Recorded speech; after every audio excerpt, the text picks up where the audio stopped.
अश्वपती हा भद्रा देशाचा राजा होता। त्याला बालसुख मिळाले नाही म्हणून त्याने 18 वर्षे कठोर तपश्चर्या केली।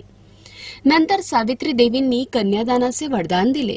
त्यामुळे जन्म घेतल्यानंतर मुलीचे नाव सावित्री ठेवण्यात आले। मुलगी मोठी झाली, रूपवान होती। योग्य वर न मिळाल्याने राजा दुःखी असायचा। राजाने स्वतः मुलीला वर शोधायला पाठवले। जंगलात तिला सत्यवान भेटला। सत्यवान हा शाल्व राज्याच्या धुणवत्सेन नावाच्या अंध राजाचा मुलगा होता। शत्रूकडून हरल्यामुळे राजा आपल्या राणी व मुलासहित जंगलात राहत होता। ही घटना कळल्यानंतर नारद ऋषींनी अश्वपतींना सत्यवानाच्या अल्पायुष्याबद्दल सांगितले।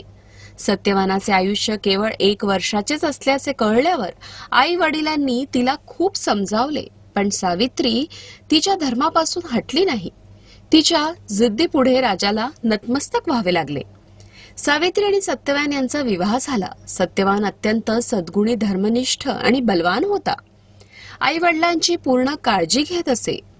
सावित्री देखील राजवाडा सोडून जंगलातल्या झोपडीत राहू लागली आणि आपल्या आंधळ्या सासू सासऱ्यांची सेवा करायची। सत्यवानाच्या मृत्यूचा दिवस जवळ आला। नारदांनी सावित्रीला सत्यवानाच्या मृत्यूचा दिवस आधीच सांगितला होता। जशी जशी वेळ जवळ येऊ लागली तसं तसं सावित्री अधीर होऊ लागली। तिने 3 दिवस आधीच उपवास सुरू केला। नारद मुनींच्या सांगण्यावरून पितरांची पूजा केली। रोजच्या प्रमाणे सत्यवान लाकूड तोडण्यासाठी जंगलात जाऊ लागला, म्हणून सावित्री देखील त्याच्यासोबत गेली। सत्यवानाच्या मृत्यूचा दिवस हा होता। सत्यवान लाकूड तोडण्यासाठी झाडावर चढला, पण चक्कर आल्याने तो खाली पडला।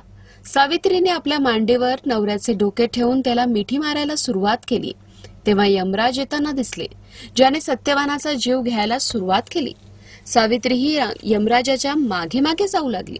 त्याने खूप नकार दिला, पण सावित्री म्हणाली की माझा नवरा जिथे जातो तिथे मलाही जायलाच हवं। वारंवार नकार देऊन ही सावित्री मागे पुढे चालत राहिली। सावित्रीची निष्ठा आणि पतीची भक्ती पाहून यमाने तिला 3 वरदान दिले। 1 वर म्हणून सावित्रीच्या आंधळ्या सासू सासऱ्यांना डोळे दिले। दुसरे वर म्हणून तिला हरवलेले राज्य दिले।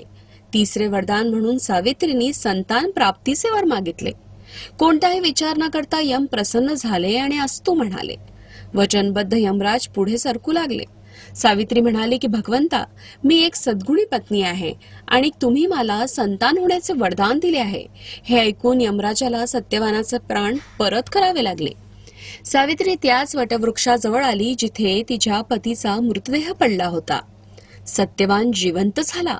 आई वडिलांना दिव्य प्रकाश मिळाला आणि त्यांचे राज्यही परत आले।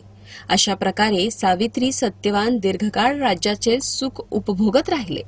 सत्यवानाचे प्राण सावित्रीने वडाच्या झाडाखालीच परत मिळवले। या कारणामुळे ज्येष्ठ महिन्यातील पौर्णिमेला स्त्रिया वडाच्या झाडाची पूजा करून उपवास करतात व वटसावित्री व्रत आचरतात।